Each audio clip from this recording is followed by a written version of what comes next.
সবাইকে, I hope you all are doing well. আজকে সকাল সকাল তোমাদের সাথে একটা ব্লগ শেয়ার করতে চলেছি। সেই দিন ছিল 11th অফ ডিসেম্বর, শ্রী মা সারদা দেবীর 173তম জন্মদিন উপলক্ষে আমরা রামকৃষ্ণ মিশনে পৌঁছে গেছিলাম। এটা আমরা প্রি প্ল্যান করেই গেছিলাম, কারণ অনেক দিন ধরেই মাকে নিয়ে আসার ইচ্ছে হয়েছিল। তো যাই হোক, অ্যাট লাস্ট আমরা পৌঁছে গেছি। এবার চলো মন্দিরের দিকে যাওয়া যাক। প্রচণ্ড ক্রাউড ছিল, কারণ যেহেতু একটা স্পেশাল ডে, বুঝতেই পারছো, আর আশেপাশটাও কিন্তু খুব মনোরম। তাহলে চলো একটু উপরে যাই, পুজো দেখি, আরতি দেখি। আর আরেকটা কথা, আমরা খুব ভালো সময়ে পৌঁছেছিলাম, তখনই বেশ পুষ্পাঞ্জলি হচ্ছিল, তো আমিও পুষ্পাঞ্জলি কিন্তু দিতে পেরেছি।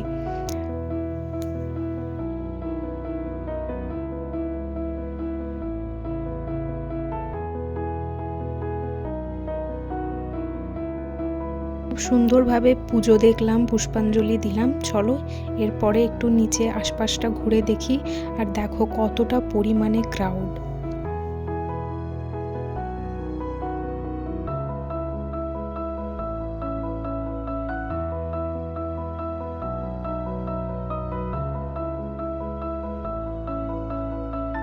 পুজো দেখার পর এখানে আমরা একটু প্রসাদও পেয়ে গেছি। তো এখানে মা মেয়ে বসে একটু গল্প করব এবং একটু প্রসাদ খাবো। এরই মধ্যে ঠিক আজকে দুপুরবেলায় যেহেতু ভোগ খাওয়ানো হবে, সেই জন্য কিন্তু লাইন দেওয়া স্টার্ট হয়ে গেছে। তাই আমরা ভাবলাম একটু ওয়েট করে যাই, একটু ভিড়টা কমলে তারপরে দেন যাব।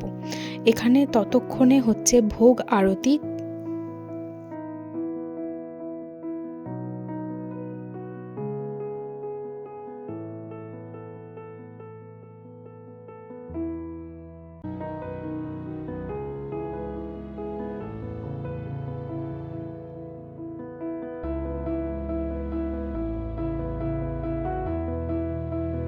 বসে বসে পুজো দেখতে এত ভালো লাগছিল, সেই জন্য আর উঠতেই মন চায়নি। অ্যাট লাস্ট মন্দিরে দরজা বন্ধ হলো, দেন আমরা ভোগ খেতে এলাম। এখানে অলরেডি অনেক ব্যাচেস খাওয়া হয়ে গেছে, কারণ অনেক ভিড়। তো আই হোপ তোমাদের আজকের ব্লগটা খুব ভালো লেগেছে। তো অবশ্যই চ্যানেলটিকে লাইক, শেয়ার অ্যান্ড সাবস্ক্রাইব করতে ভুলো না। আর এখানে এবারে তোমরা একটু ভোগ দর্শন করো, খুবই টেস্টি অ্যান্ড খুবই ভালো। তো দেখা হচ্ছে নেক্সট ব্লগে। Bye bye.